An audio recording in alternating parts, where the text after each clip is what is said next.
Hey guys, Rich here. Welcome back to the RC Informer YouTube channel. This quick tip video is going to be how to install and cut in and make a new battery strap slot for your airplane, in any airplane. So this applies to almost anything.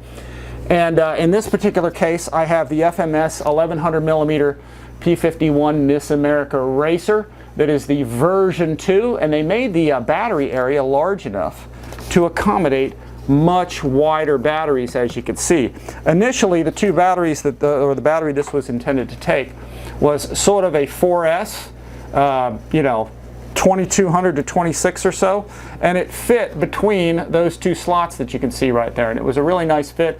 The battery straps, which were actually included with this airplane, which look like this, I pulled out, and they come up from the side of the battery. However, and then this thing can be installed right in there, and you don't have any problem. So if you're using smaller batteries, you're good to go. No need to make any changes. However, they intentionally designed this airplane to carry wider batteries, okay? Something like a 3200 4S, or something bigger or wider or flatter.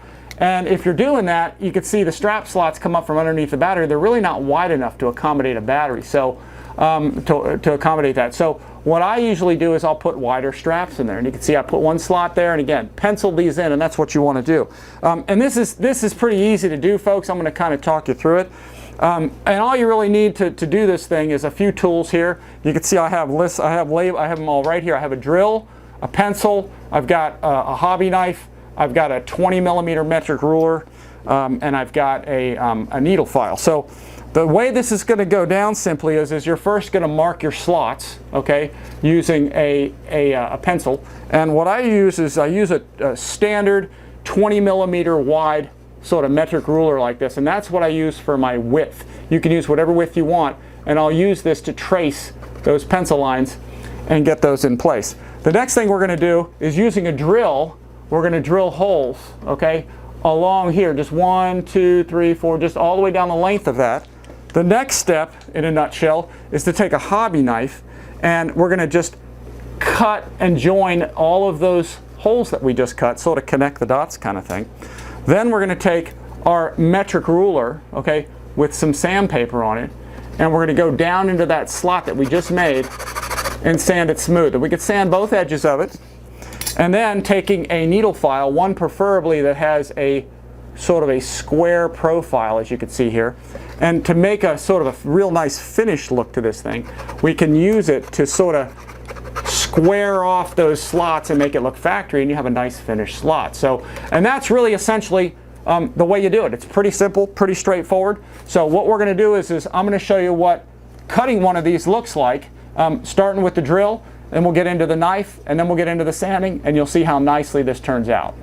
Now the first step, again, taking a drill bit and being very careful that you're looking under here to make sure there's no wires underneath here. And if you're not sure, take the wing off. Make sure there's nothing under there, and I know there's nothing under there because I've kind of been under there a lot, and if there's something like this wire here that seems to be in the way, I'll just sort of clear it out of the way so I can see what I'm doing. And then very carefully, I'll start drilling holes, and you don't have to go very fast. Just drill one at a time. You can see right here how I'm doing that.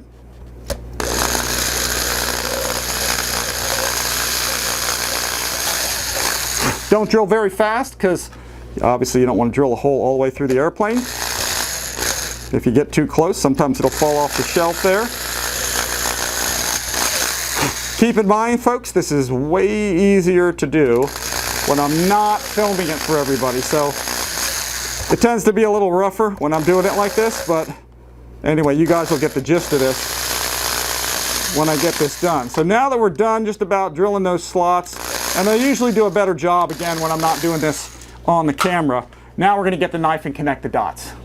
Now with all those dots drilled in there, all those holes drilled in there, now I can take my hobby knife and very carefully, we're just going to go along a straight line, and we're going to connect those dots. So I'm going to just run down here, again, making sure we don't have any wires underneath, because we really don't want to cut into a wire, damage something, cut a wire in half, that kind of thing.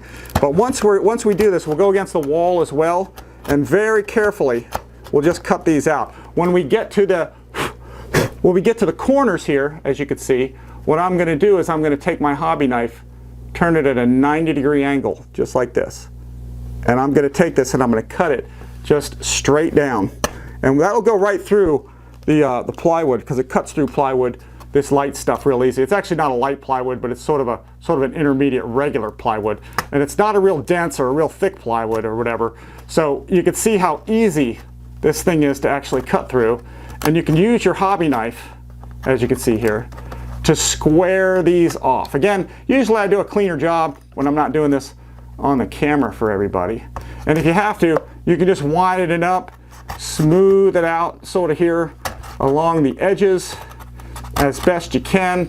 And I usually clear away stuff when I can't really see what I'm doing. I'll just sort of blow on it. And there you go. You can see it's looking pretty nice. Now we're going to go to the sanding tools. Taking our sanding bar, we're just going to go ahead and take this thing, and you can use any coarseness of sandpaper you want. This is a sticky back sandpaper, and I have found that these 20mm rulers, these metric rulers, are the ideal length for a battery slot, or width for a battery slot. You know, based on the strap that you're going to use. You can use the existing straps. You can cut these a little more narrow if you want. But by doing this, you really sand this off, give it a nice factory look to it. I'll go ahead and I'll sand the wall area here, get that as smooth as I can. I'll polish this off a little bit when I'm off camera, because again, it's easier to do this when you're not, you know, doing it in front of the camera. But you can see the idea here. You get this whole thing nice and smooth. You get a nice factory, you know, finish to this kind of thing. Then we take our square profile needle file here, and very carefully we can sand those corners and give it a really nice, just squared off look, and make it look really, really clean. Again, actually doing this on camera, it's actually turned out pretty darn nice. But you can see now what we're going to do is finish off the other four, and we'll be ready to put put some battery straps in here and get our battery secured down nicely.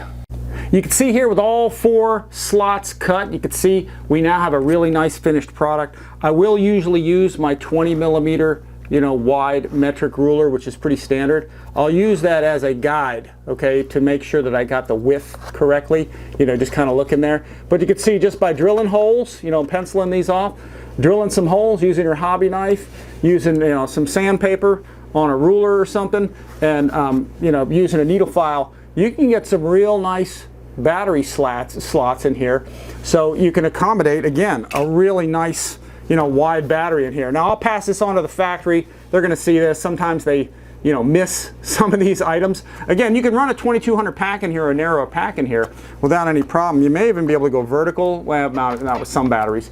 But the reality is that I'll pass this on to the factory so they'll see sort of the improved strap slots that I made. But anyway, this applies to any airplane, folks. If you want to make wider slots, cutting them into your floor.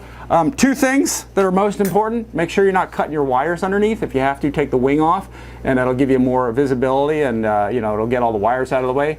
Second thing, the hardest thing to do is to do this without dinging up the edge of your canopy. So be really careful, because these edges can get all dinged up while you're working on it, and your hands are in there and all that, and so forth. So let me go ahead and clean this up, show you what it looks like in its finished form.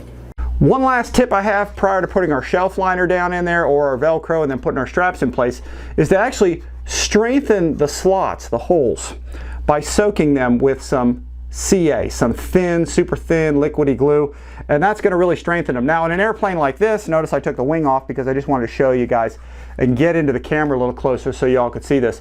In an airplane like this, it's not that critical because the battery's not that heavy, the loads are not too tough, but when you're yanking on your battery straps to hold your floor in, sometimes these can fracture, especially when you've made weaknesses like this little area right here where there's not a lot of wood between those. But if you have something like a 12-cell airplane and you're pulling real hard on that strap, you can actually pull the wood up and damage it. But if you strengthen it with CA, okay, by soaking the wood, you're going to strengthen that wood a lot, and the chances of you actually breaking the wood are going to be slim to none. So all I'm going to do is take a little bit of CA. I'm going to get kind of close in here as I do this, and I'm going to soak this area right here because it's weak right here between the two of these. I'm going to soak the holes, this back area here. After we're done with all this, I'm going to soak between the two of these, as you can see here. I'm going to go and I'm going to soak this slot right in there. I'm definitely going to soak, as you can see, between the two of these. Okay, and let the wood just absorb all of that. And when the wood absorbs all that, it's going to make it super, super tough. Okay, that wood is no longer going to be weak anymore, if it happens to be weak. But you really want to get it between this area, this area, this area, those places where it's weak. And you notice even if you have a little bit of dripping, you can wipe it down with a paper towel or something, but the wood is actually going to absorb it. So I'm going to go through this whole thing, and I'm going to just make this thing, I'm going to let this stuff soak in. You know, again, I'm going to let it soak in this corner right here because I want it to soak, the sort of bridge the gap between the two of these. Soak the edges here, get it on this back wall too, but let these whole areas soak in all of this stuff.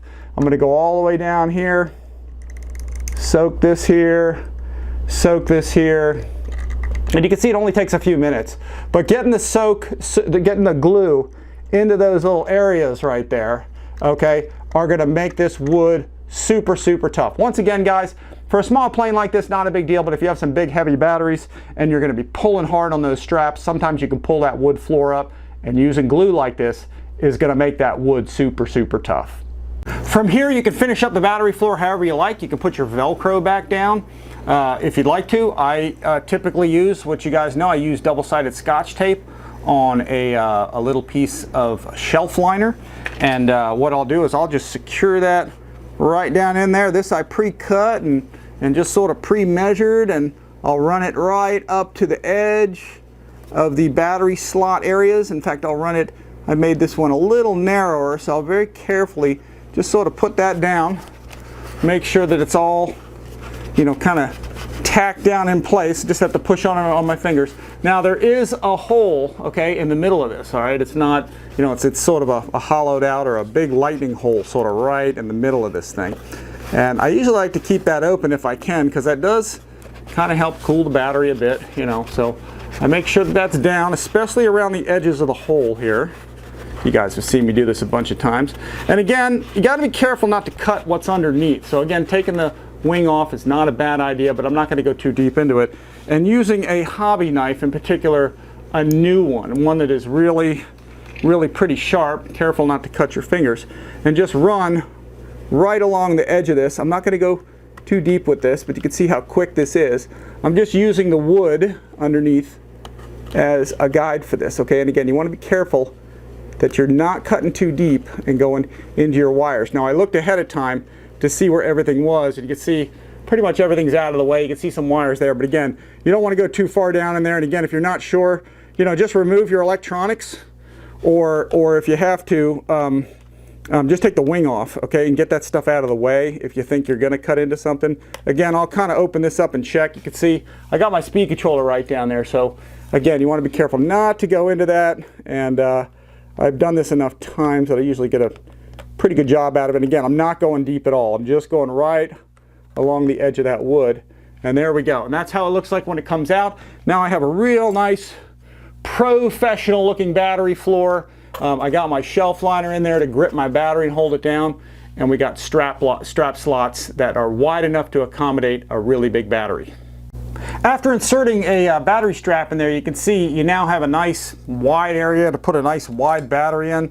And we'll go ahead and we'll put this in place and show what it looks like secured.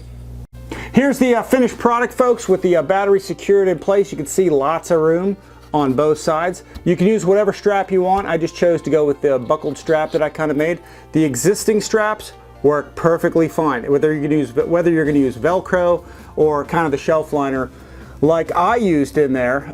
Either way, it'll secure it into place. Now again, this is not a necessary change, but if you do want to use a wide pack, you know, like this Spectrum, you know, 3200, the wider strap slots are going to make it a lot easier to get this thing into place. So if you guys are just going to run, you know, 2200 packs in here, those will fit in the existing slots that were right here and I think like right here. So again, the wide slots not necessary, but if you want to accommodate, you know, and have a wide battery go in there, it definitely helps put it out. So again, I sent this off to the factory. Hopefully they'll make this change maybe with future airplanes.